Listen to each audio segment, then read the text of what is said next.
انہوں نے دوسرے حضور صلی اللہ علیہ وسلم صحابہ کو دعائیں سکھاتے بھی تھے، گھر والیوں کو بھی دعائیں سکھاتے تھے۔ صحابہ کہتے ہیں نبی کریم صلی اللہ علیہ وسلم نے ہمیں دعائیں ایسے سکھائیں جیسے قرآن کی آیتیں سکھائی جاتی، قرآن کی آیت یاد کرائی جاتی تھی۔ پرانے زمانے میں وہ تو نہیں ہوتے تھے نا، لکھے ہوئے مصحف تو سامنے نہیں ہوتے تھے سب کے، تو زبانی یاد کرانے کا نظام تھا، یعنی ایک آیت پڑھی پھر اسے سنی، پھر پڑھی، پھر سنی، پھر پڑھی، اس کو سینہ بسینہ یاد کرنا کہتے ہیں۔ میرے والد صاحب رحمۃ اللہ علیہ نے پورا قرآن اس طرح یاد کیا تھا، قرآن شریف سامنے نہیں تھا۔ ایک نابینا حافظ تھے، ان کے استاد تھے، میرے دادا کے شاگرد تھے، اور یہ دو ہی استاد شاگرد چارپائی پر بیٹھے ہوتے تھے، تو ایک آیت وہ پڑھتے تھے استاد، پھر والد صاحب پڑھتے تھے۔ ہمارے گاؤں زیارت کاکا صاحب میں، تو نوشہرہ کے پاس ہمارا قصبہ ہے، وہاں رہتے تھے اس زمانے میں ہم لوگ، ہمارے ایک بڑے، میں تو ظاہر بات ہے میری پیدائش سے بہت پہلے کی بات ہے۔ تو یہ جو شاگرد تھے ہمارے دادا کے، وہ شاگرد تھے، وہ حافظ صاحب، اور والد صاحب کہتے ہیں کہ وہ ہمارے ساتھ بیٹھے رہتے تھے سارا دن، اور ہمیں ایک آیت وہ پڑھتے، پھر ہم پڑھتے، پھر ہم ان کو وہ پڑھتے، اتنی دفعہ ہمیں کہلواتے کہ ہمیں یاد ہو جائے، پھر ہم اس کو پھیرے دیتے رہتے۔ تو بڑا عجیب طریقہ تھا حفظ کا، میں آپ کو بتاتا ہوں شاید کسی کے کام آ جائے۔ مجھے بہت کہہ دیتے کہ اس طریقے سے یاد کرنا چاہیے، کبھی بھولتا نہیں، اور ان کو اتنا پکا قرآن یاد تھا والد صاحب رحمۃ اللہ علیہ کو، اتنا پکا، میں نے اپنی زندگی میں ان سے زیادہ پکا حافظ نہیں دیکھا۔ مجھے مدت تو بھول گئی، غالباً 30 سال فرمایا یا 40 سال فرمایا، مجھے کہا کہ 40 سال ہو گئے میں نے کبھی قرآن شریف کھول کے نہیں دیکھا، کہیں میں ایسے بھولا نہیں کہ مجھے قرآن کھولنے کی ضرورت پیش آئی ہے، یا قرآن کھول کر، وہ فرماتے تھے کہ میں دل چاہتا ہے میں دیکھ کر تلاوت کروں، لیکن مجھے زبان پہ قرآن شریف اتنا چڑھا ہوا ہے اور اتنا زیادہ رواں ہے کہ جب میں دیکھ کے تلاوت کرنا دل چاہتا ہے کہ یہ بھی ایک طریقہ ہے تلاوت کا کہ میں کبھی ایک قرآن شریف دیکھ کر پڑھ لوں اس کو۔ تو فرمایا کہ ناظرہ جس طرح کہتے ہیں ہم جس کو، تو کہا کہ میں شروع کرتا ہوں، لیکن میرے زبان پر قرآن شریف اتنا تیز ہے کہ میں اتنا آگے نکل جاتا ہوں پڑھتے پڑھتے، یاد بھی اتنا پختہ تھا کہ پھر میں ڈھونڈتا رہتا ہوں کہ میں کہاں پڑھ رہا تھا، مجھے قرآن شریف میں وہ جگہ نہیں مل رہی ہوتی، پھر اس کے پر آتا ہوں، پھر 1-1.5 منٹ اپنی آپ نظریں جماتا ہوں صفحوں پر، پھر آگے نکل جاتا ہوں۔ تو وہ کہتے تھے کہ ہم نے جو قرآن یاد کیا وہ اس طرح تھا کہ استاد ہمیں آیت بتاتے تھے، مثلا الف لام میم ذالک الکتاب لا ریب فیہ،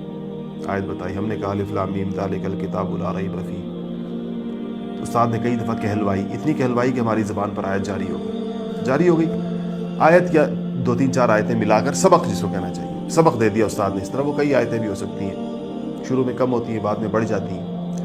تو فرماتے تھے اس کے بعد وہ ہمیں کہتے تھے کہ اب تم ان آیتوں کو جب یاد تمہیں ہو گئی، کہلانے زبانی بات چل رہی ہے، تو اس کا مطلب ہے کہ جب یاد ہو گئی، استاد نے یاد کرا دی اپنے سامنے بٹھا کر، کہلوا دی، اب ہم 4-5 آیتیں خود سے پڑھ سکتے ہیں بغیر دیکھے ہوئے، دیکھنے کا تو ویسے ہی سوال نہیں، مصحف ہے ہی نہیں درمیان میں، استاد ویسے ہی نابینا ہے۔ تو پھر اب استاد کہتے ہیں کہ تسبیح لو، اور اس سبق کو جو تم نے چند آیتیں آج لی ہیں اس کو 100 پھیرے دو زبانی۔ تو کہتے ہم تسبیح لے کر اس سبق کو جتنی بھی آیتیں ہوتی تھیں 100 پھیرے دیتے تھے، 100 پھیرے پورے تو استاد کو آ کر سنا دیا، وہ تو سنا تو 100 پھیرے سے پہلے بھی رہے تھے، لیکن اب تو 100 پھیرے اس کو دلوائے تاکہ وہ نقش ہو جائے دل کے اوپر۔ پھر کہتے ہیں اگلا سبق بھی اسی طرح 100 پھیرے، پھر ان دونوں سبقوں کو چونکہ الگ الگ 100 پھیرے دیے ہیں تو ان دونوں کو کنیکٹ بھی کرنا ہوتا ہے آپس میں،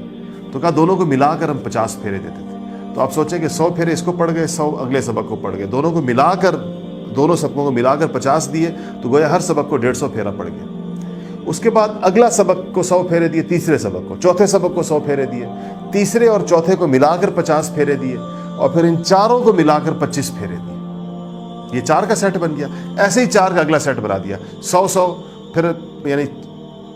4 ہی ہو گئے، 5ویں چھٹے کو 100 ملا کر 50، 7ویں 8ویں کو 100 ملا کر 50، پھر 5ویں چھٹے 7ویں 8ویں کو ملا کر 25، پھر پہلے سے لے کر 8ویں تک ان سب کو ملا کر 13 پھیرے، یعنی ہر دفعہ پھیرے آدھے کر دیتے۔ تو تقریباً آپ سوچیں 100 50 25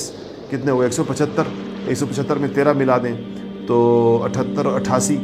تقریباً 188 190 پھیرا ایک سبق کو پڑھ جاتا تھا اس طریقے سے۔ یہ قرآن شریف پھر نہیں بھولتا انسان کو، یہ ساری عمر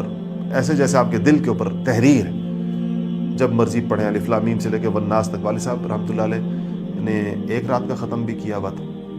جب سردیوں کی لمبی راتیں ہوتی، 3 رات کا ختم بھی کیا تھا، اب 4-5 راتوں کا ختم تو ان کے لیے رمضان کے اندر ایسا تھا جیسے معمول۔ اللہ پاک نے بہت پڑھنے کی توفیق دی تھی، سارا دن ہم دیکھتے تھے کہ حالانکہ بہت اونچے درجے کی کتابیں پڑھاتے تھے اور مختلف مضامین میں PhD کراتے تھے، ان کے پاس تفسیر میں، فقہ میں، حدیث میں، عقیدے میں، اتنے بڑے بڑے مضامین میں لوگ، انٹرنیشنل اسلامک یونیورسٹی اسلام آباد میں ان کے پاس PhD کرتے تھے اسٹوڈنٹس، اور لیکن اس کے ساتھ تلاوت، اپنی گاڑی خود ڈرائیو کر کے جاتے تھے یونیورسٹی، اور 30-35 منٹ ان کو لگتے تھے یونیورسٹی جانے میں۔ تو مجھے فرمایا کرتے تھے کہ میں جاتے ہوئے ایک سپارہ پڑھ لیتا ہوں یونیورسٹی جاتے ہوئے، یونیورسٹی سے واپسی پر ایک سپارہ ڈرائیو کرتے ہوئے، حالانکہ ڈرائیونگ کے ساتھ تلاوت کرنا مشکل ہوتا ہے، اس لیے کہ آپ دیکھ رہے ہیں کہ دائیں بائیں لوگ آ رہے ہیں جا رہے ہیں، بریک لگ رہی ہے، ہارن، یہ وہ، یہ وہی بندہ ڈرائیونگ کے دوران تلاوت کر سکتا ہے جس کو قرآن شریف بہت زیادہ پختہ یاد ہو۔